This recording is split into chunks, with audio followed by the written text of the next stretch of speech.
Bismillahirrahmanirrahim. Assalamualaikum warahmatullahi wabarakatuh. Jumpa kembali dengan saya Pujianto di channel Goresan Bahasa. Anak-anakku, khususnya kelas 9 di seluruh penjuru tanah air, jumpa kembali. Pada kali ini kita akan berbicara dan akan belajar tentang cerpen, khususnya mengenai pengertian, ciri, fungsi, dan unsur-unsur. Ini merupakan dasar langkah awal sebelum kita belajar tentang struktur, ciri bahasa, dan nanti juga akan membuat cerpen. Sebenarnya ini bisa masuk di KD pengetahuan dan keterampilan, bisa mungkin di 3.1 dan 4.1, mengenai nanti pada prinsipnya akan berbicara atau memahami hakikat tentang cerpen. Namun sebelumnya seperti biasa anak-anak, protokol kesehatan juga harus tetap dijalankan. Pakai masker, belajar dari rumah, cuci tangan, jaga jarak, karena masih kondisi pandemi COVID-19. Jangan lupa didampingi ayah bunda tercinta. Semoga pembelajaran kali ini mendapat rahmat dan ridho dari Allah Subhanahu wa Ta'ala. Amin.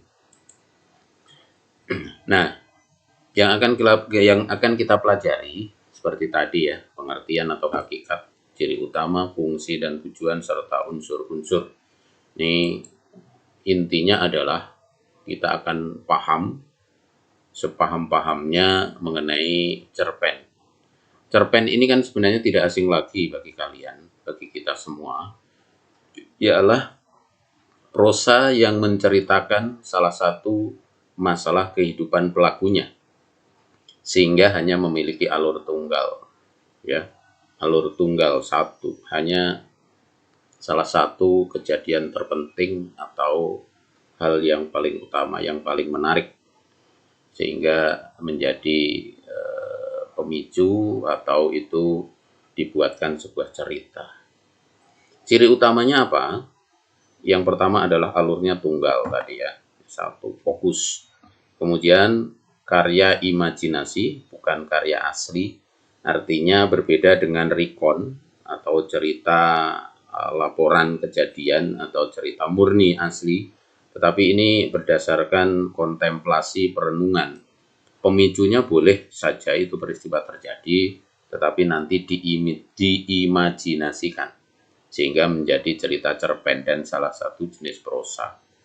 Prosa itu kita tahu anak-anak bahwa disebut prosa memiliki ciri bebas, berbeda dengan puisi yang dulu orang menyebutnya puisi itu adalah karangan terikat. Tetapi kalau sekarang puisi itu kayaknya definisi tentang puisi karangan terikat sekarang sudah mulai tidak berlaku lagi, karena puisi sekarang tidak terlalu memperhatikan atau ketentuan-ketentuan sajaknya harus begini enggak, yang penting isi atau makna.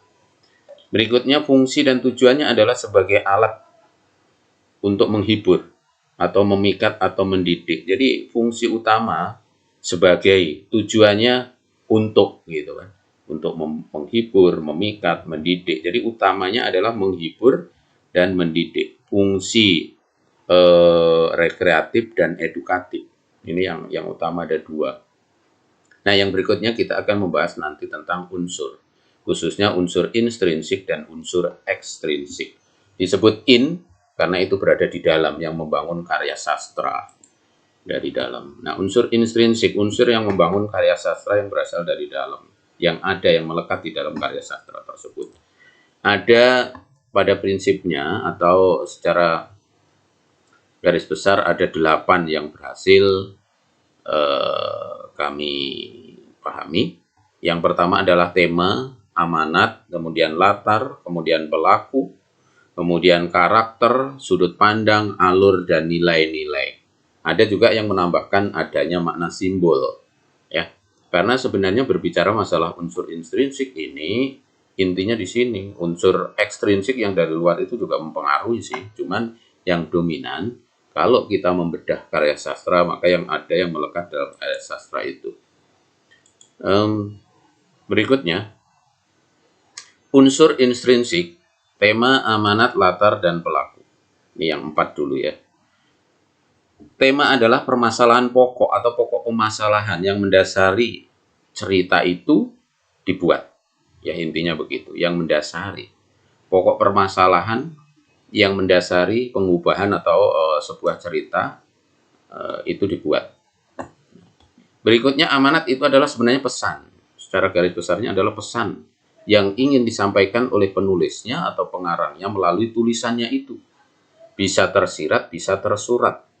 Tersurat itu terang-terangan.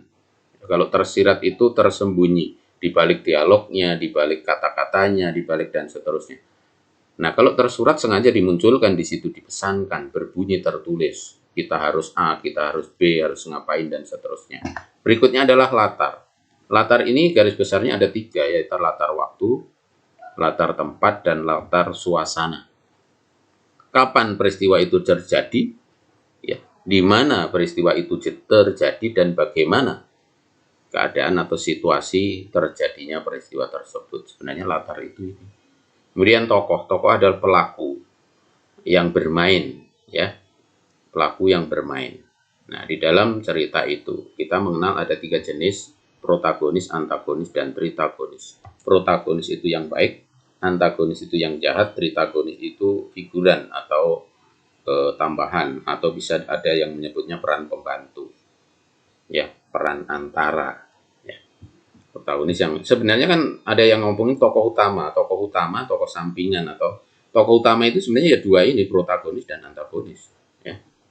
Yaitu yang baik ketemu yang jahat, gitu. Makanya terjadilah konflik dipelihara jadilah klimaks kemudian penyelesaian. Itu kalau kita berbicara struktur nanti atau berbicara tentang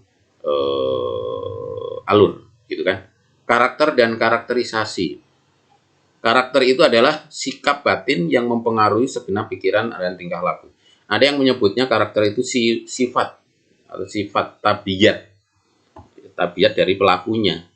Ya, karakterisasi itu cara pengarang melukiskan watak tokoh. Ya, cara pengarang melukiskan atau membuat karakter. Antara lain dengan cara apa? Menjelaskan langsung. Jadi pengarang itu ngomongin langsung, si A itu jahat, si A itu bagus, si A itu tanggung jawab, itu diomongin langsung. Tetapi bisa juga dilihat dari dialog antar tokoh. Setelah ketemu dialog antar tokoh, kita bisa menyimpulkan tokoh A misalnya baik, tokoh B misalnya kurang baik. Tanggapan atau reaksi tokoh terhadap tokoh lain. Nah ini, jadi reaksi tokoh itu bisa dilihat dan nanti bisa ditentukan bahwa karakternya seperti ini. Pikiran-pikiran dalam diri tokoh, ya. Kalau itu tanggapan, pikiran-pikiran, ide yang dilontarkan si tokoh itu. Lingkungan di sekitar tokoh ataupun penampilan tokoh, misalnya dari segi fisik ini penampilan anaknya rapi, jujur, berlente, ya, dan seterusnya. Anaknya ini disiplin, anaknya ini atau tokoh ini merupakan tokoh yang baik, tanggung jawab. Ya, bentuk fisik ini sama dengan sebenarnya penampilan. Ya. Ini lebih kepada karakter make up atau dandanan gitu, atau mungkin yang lain. Tingkah laku. Nah ini tingkah laku ini bisa memunculkan atau apa ya, bisa kita menyimpulkan dari karakter atau tindakan tokoh. Misal si A jam 5 pagi bangun, kemudian ambil air wudhu, jalan ke musola untuk sholat subuh berjamaah. Itu dilakukan si A setiap hari. Maka kita bisa menyimpulkan karakter tokoh si A adalah religius, ya, taat beribadah dan seterusnya. Itu salah satu tokoh, walaupun tidak dimunculkan atau tidak disebutkan si A rajin ibadah dan seterusnya, tapi kan dilukiskan tingkah lakunya tadi, gerak-geriknya. Lanjut. Berikutnya adalah sudut pandang. Sudut pandang itu adalah posisi pengarang di dalam cerita itu. Ya. Bagaimana pengarang itu menceritakan dia berada di mana. Pada prinsipnya sudut pandang itu ada dua jenis, yaitu 1 dan 3. 1 itu pun bisa dibedah lagi menjadi 2. 1 sebagai tokoh utama, 1 sebagai tokoh sampingan. Ciri bagaimana sudut pandangnya orang pertama, lihat kata gantinya. Apabila di dalam karya sastra itu menggunakan kata ganti aku, ane, beta, okut, saya, gue, aye, dan lain-lain, itu sudut pandangnya adalah orang pertama. Nah, lihat sekarang si aku itu apakah sebagai tokoh utama atau tokoh sampingan nanti di dalam cerita itu, ya. Jadi kalau dia si aku itu sebagai tokoh utama atau dia si aku tetapi tokoh lain yang menjadi tokoh utama, maka tokoh apa orang pertama pelaku sampingan. Berikutnya adalah orang ketiga. Orang ketiga itu sebab tahu digunakan oleh dia, ia, mereka gitu kan. Atau nama orang. Ya, ini seperti kalau kita hanya sebagai center ya. Pengarang itu hanya sebagai center, jadi melihat apa yang dilihat dan seterusnya kemudian dibahasakan. Biasanya menggunakan nama-nama tokoh, dia di luar cerita. Kalau aku tadi dia di dalam cerita. Kalau di Iaan atau orang ketiga dia di luar cerita, hanya melukiskan yang menggambarkan, menceritakan, ya. Sehingga seperti kalau kita nyorot center itu kan yang kelihatan apa itu ya, pengarang seperti itu. Berikutnya alur plot atau jalan cerita. Alur itu adalah jalinan cerita atau peristiwa, rangkaian, hubungan sebab akibat, tema dan seterusnya. Sehingga kata lain dari alur itu adalah plot, jalan cerita. Nah, ini nanti akan didalami dalam struktur teks cerpen dan ciri kebahasaan, nanti akan didalami ke sana. Tapi secara garis besar begini. Alur cerpen itu diawali dengan orientasi atau disebut juga pendahuluan, kemudian jalinan cerita atau konflik, kemudian komplikasi atau klimaks dan resolusi atau penyelesaian. Ini saya secara garis besar. Di dalam pendahuluan ini kan dimunculkan latar ya, waktu, tempat, suasana, kemudian tokoh. Setelah itu tokoh-tokoh ini diberi peran atau diberi karakter. Setelah ketemu karakternya, maka karakter baik dan karakter kurang baik akan terjadi gesekan. Muncullah konflik di sini. Setelah muncul konflik, maka konflik itu dipelihara terus terjadilah klimaks. Setelah klimaks, maka resolusi penyelesaiannya kayak apa? Sebenarnya kan itu alur jalan cerita atau plot, ya. Kemudian untuk macam alur itu ada alur maju, ada alur mundur, ada alur campuran. Maju itu kronologis, menceritakan urut-urutan kejadian. Bisa berdasarkan waktu, kalau kronologis bisa berdasarkan tempat. Alur mundur, jadi peristiwanya dulu terjadi kemudian baru mundur, itu merepit ya. Merepit mundur gitu.